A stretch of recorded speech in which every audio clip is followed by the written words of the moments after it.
Hello सभी दोस्तों, कैसे हो। पिछला मेरा वीडियो था और उसमें मैंने बताया था आपको कि मैंने स्कॉर्पियन एन कैंसिल कर दी है। आज पूरे 8 दिन हो गए हैं, पर मुझे स्कॉर्पियो महिंद्रा की तरफ से कोई रेस्पॉन्स नहीं आया।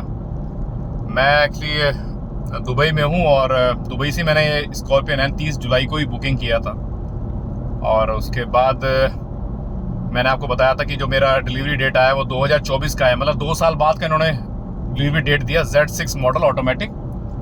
उसके बाद मैंने इसको कैंसिल कर दिया। 7 तारीख को मैंने कैंसिल कर दिया। आज 8 दिन हो चुके हैं। मैंने उसको ईमेल भी किया है, महिंद्रा को मैंने मेल किया है, पर अभी उनका कोई रेस्पॉन्स नहीं आया कि वो कब इसका जो रिफ़ंड है, जो उन्होंने जो 21,000 रुपये लिया था, उसका ये रिफ़ंड कब देंगे।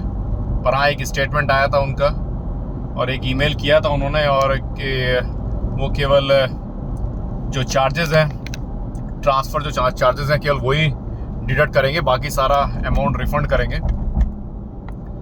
पर आज जो 9 दिन हो चुके हैं और उनका कोई रेस्पॉन्स नहीं आया ऐसा।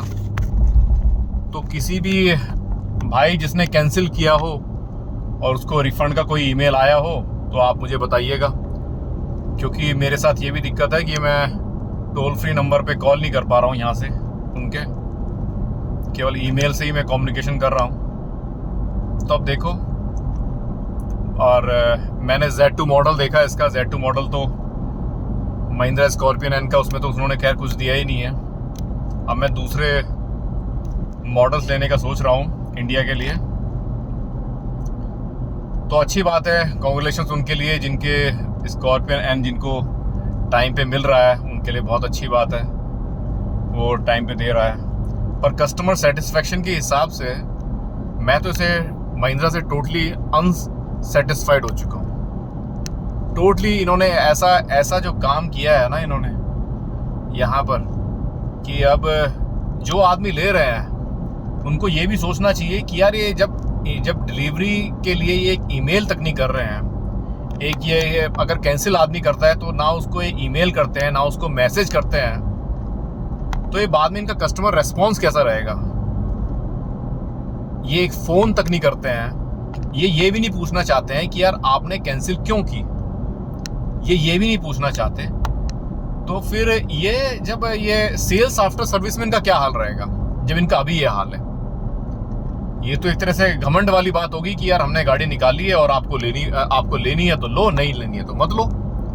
तो ये तो बहुत बड़ी बात है अगर वो ये सोच के बैठे हैं। क्योंकि मैं सुजुकी के पास गया, मैंने हुंडई देखा है, ऐसा बेकार रेस्पॉन्स तो मुझे आज तक ना इसका मिला है। मैंने 2 ही शोरूम देखा, एक मैं टाटा के शोरूम में भी गया, टाटा के भी शोरूम से मैं टोटल डिससेटिस्फाइड था, मुझे वहाँ पर भी कोई अच्छा रेस्पॉन्स मिला नहीं।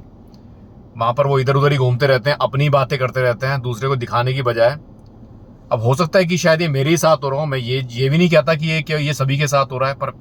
पर जैसे मैं हुंडई में गया, मैं ये इसमें दूसरे जो सुजुकी में गया, तो वहाँ पर मुझे थोड़ा रेस्पॉन्स अलग मिला जो उनके कस्टमर के हिसाब से। ऐसा दुबई में ऐसा नहीं होता है कि यार वहाँ पर यहाँ पर खैर कस्टमर सर्विस और ये तो चीज़ें बहुत ऊपर है। पर अगर इंडिया की कंपनी को, अगर इंडिया की ब्रांड कार लेना चाहता है, इसमें महिंद्रा और टाटा को लेना चाहता है, तो अगर ये ऐसा रेस्पॉन्स दिखाएंगे तो आदमी कैसे लेगा गाड़ी इनकी। तो आदमी तो पहले ही डर जाएगा कि यार ये सेल्स आफ्टर सर्विस तो कुछ देने वाले है ही नहीं। जब इनका लेने में ही ये हाल है, जब ये फ़ोन करके ये बताने के लिए तैयार नहीं है कि यार तुमने कैंसिल क्यों की, ये एक ईमेल करने के लिए तैयार नहीं है, तो इसका मतलब ये है, ये तो ये सोच रहे हैं भाई लेनी है लो, नहीं लेनी है मत लो। तो इसका मतलब ये है कि आप अगर खरीद भी लेते हो तो बाद में तो आपको इसमें झेलना पड़ेगा, सेल्स आफ्टर सर्विस तो झेलना पड़ेगा आपको। ये तो उसमें भी आपको सही से रेस्पॉन्ड नहीं करेंगे। अगर बीच में आपकी गाड़ी खराब होगी तब भी आपको सही से रेस्पॉन्ड नहीं करने वाले, जिस तरीके से बिहेवियर है। अच्छी गाड़ियां बना रहे हो तो इसका मतलब ये थोड़ी है कि तुम्हारी सेल्स आफ्टर सर्विस, सबसे ज्यादा तो इंपॉर्टेंट सेल्स आफ्टर सर्विस ही होता है। तो जिस तरीके से इन्होंने ये बिहेवियर किया है, अरे 2-3 आदमी कैंसिल नहीं भी करेंगे। अगर आप फोन करके उन्हें बताओगे कि यार ये प्रॉब्लम है, हम आपकी ये सॉल्यूशन कर देते हैं, तो 2-3 आदमी तो बच ही सकते हैं, वो कैंसिल नहीं कराएंगे।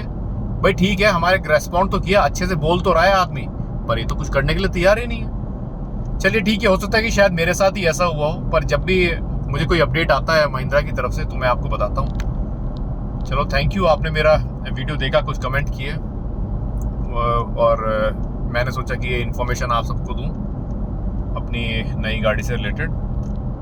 अब जैसे ही मैं कोई नई गाड़ी सेलेक्ट करता हूँ तो मैं आपको बताता हूँ। Thank you so much.